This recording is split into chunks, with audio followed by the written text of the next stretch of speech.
मित्रांनो, आज मी डुझेलडर्फपासून 200 किलोमीटर अंतरावर मोसेल नावाच्या नदीच्या किनारी कोचेम या गावी आलेलो आहे। या गावाचं महत्त्वाचं वैशिष्ट्य म्हणजे इथं 1000 वर्षापूर्वीचा हा आपल्याला जो किल्ला दिसतोय, फोर्ट दिसतोय, हा पाहण्याचा हेतू मनामध्ये ठेवून आम्ही या ठिकाणी आलेलो आहोत। या कोचेनच्या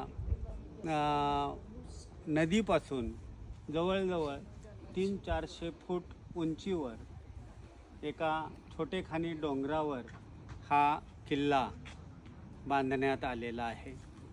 हा किल्ला आपण आज जाऊन त्याची पूर्ण माहिती घेणार आहोत।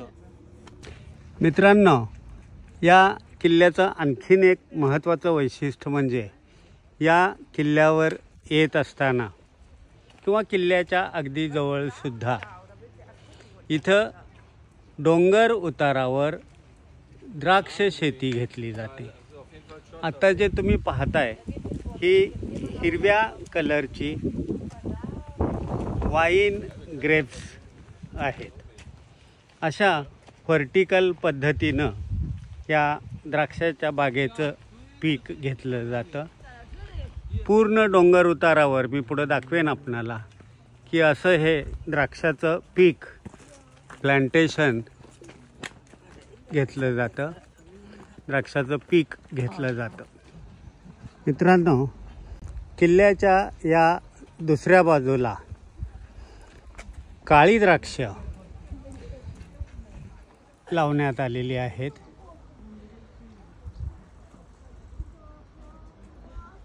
मी मागे सांगितल्याप्रमाणे आता ही द्राक्ष काढणीसाठी आलेली आहेत। व्हर्टिकल पद्धतीनं ही लावली जातात। मी झूम करून आपणाला द्राक्षाचं पीक दाखवतो।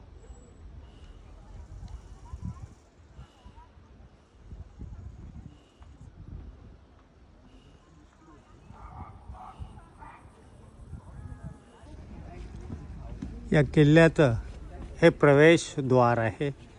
या प्रवेशद्वारातून आपणाला आत जावं लागेल। आतून दिसणारं हे किल्ल्याचं प्रवेशद्वार आहे आणि हा किल्ला अशा पद्धतीनं दिसतोय। आतून दिसणारं हे किल्ल्याचं छोटेखानी किल्ला आहे। या किल्ल्याचं मनमोहक दृश्य तुम्ही बघू शकता।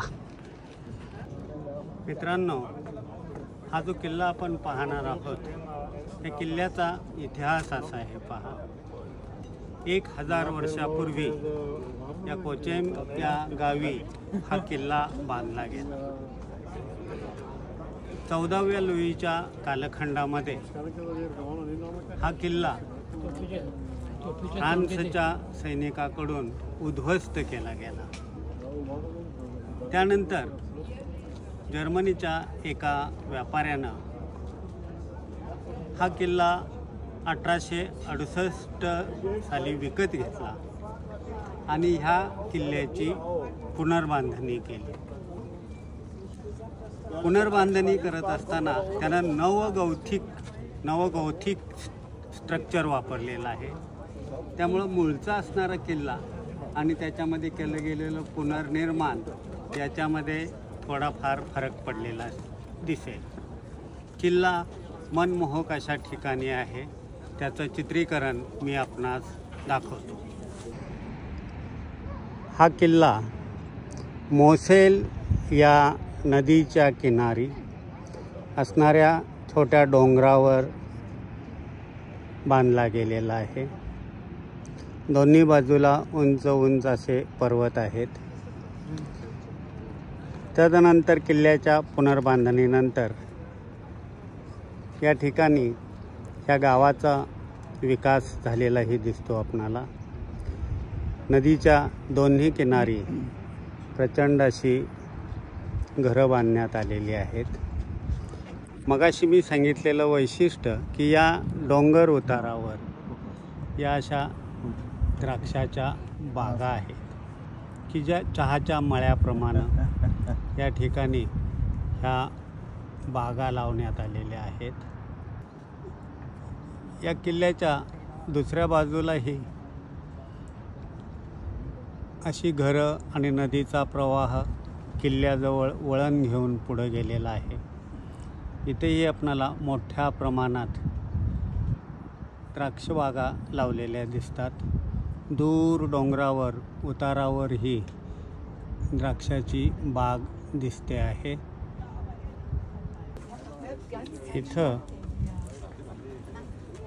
किल्ल्याच्या पुढं तोफ ठेवलेली आहे आणि मी फोटोग्राफीमध्ये तोफेच्या तोंडी द्राक्षाची बाग दिलेली आहे. पहा, बाकीच्यांना कळणार नाही, पण याचा मतितार्थ द्राक्ष बागायतदारांना डेफिनेट कळेल, कारण कोरोनानंतर द्राक्ष बागायतदारांची स्थिती खूपच बिघडत चाललेली आहे.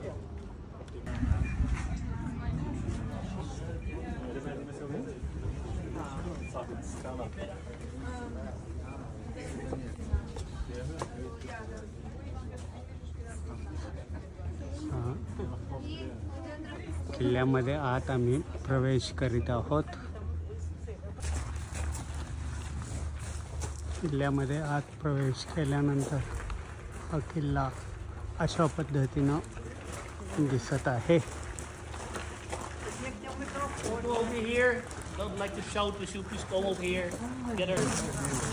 हा किल्ल्याचं चित्रीकरण बाहेरून घेता येतं. आत चित्रीकरण घ्यायला फारशी परवानगी नाही, त्यामुळं हा किल्ला आपण बाहेरूनच पाहू शकणार आहोत.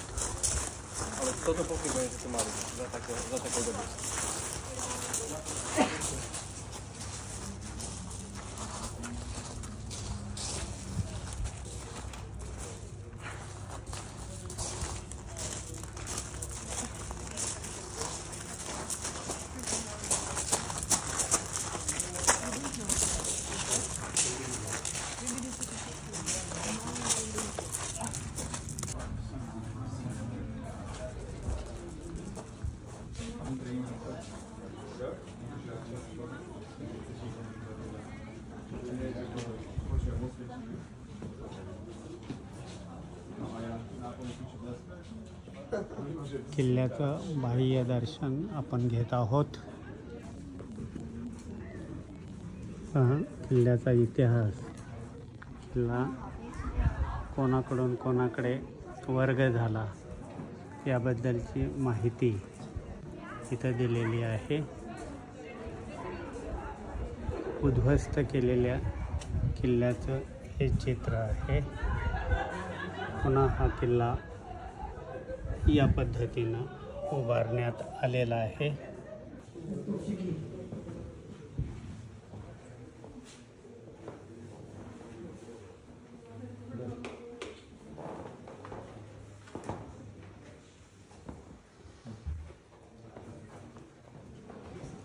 So make you this dress.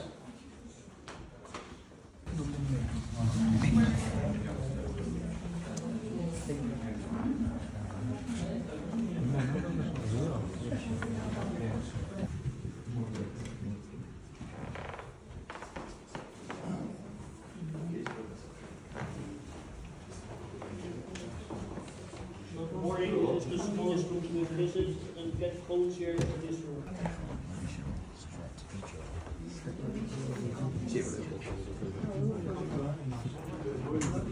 Romanes.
We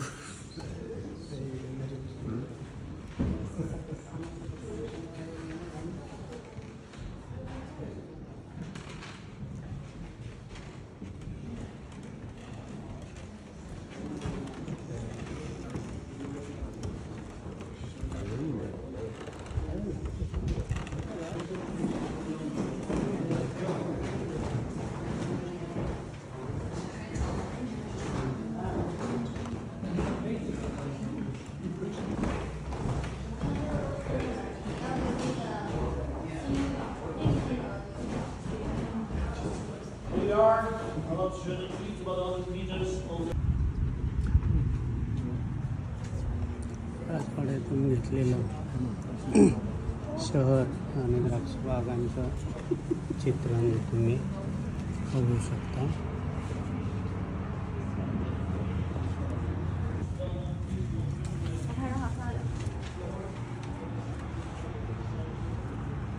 नदीचा प्रवाह आणि डोंगरावरील द्राक्ष संपदा, द्राक्षाच्या बागा पॅलेसमधून आपण पाहू शकता.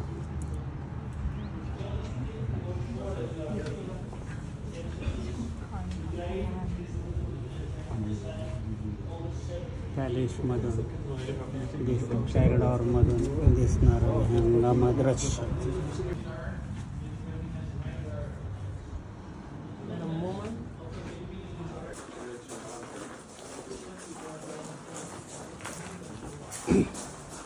किल्ल्याच्या वरच्या भागामध्ये असणारं दृश्य.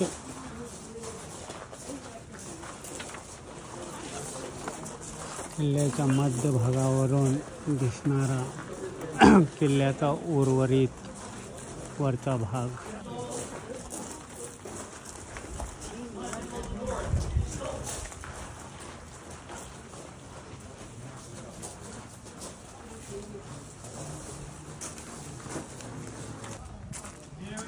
Very important for council, the water supply. Most of the council around, they just had rain, they just had cisterns, rain from Putten. So there's 2 wells to begin. The building was rebuilt in the 80s.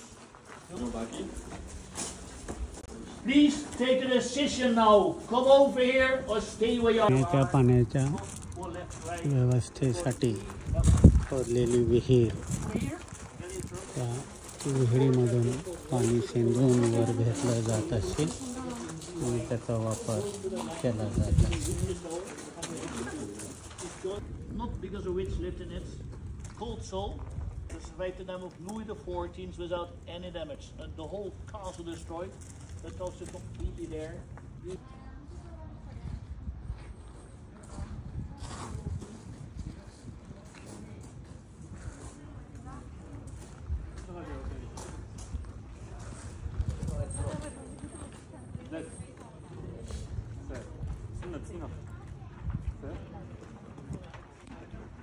मित्रांनो, मगाशी मी द्राक्षबागेला तोफेच्या तोंडी दिलेलं दाखवलं, पण हे कदापिही योग्य नाही.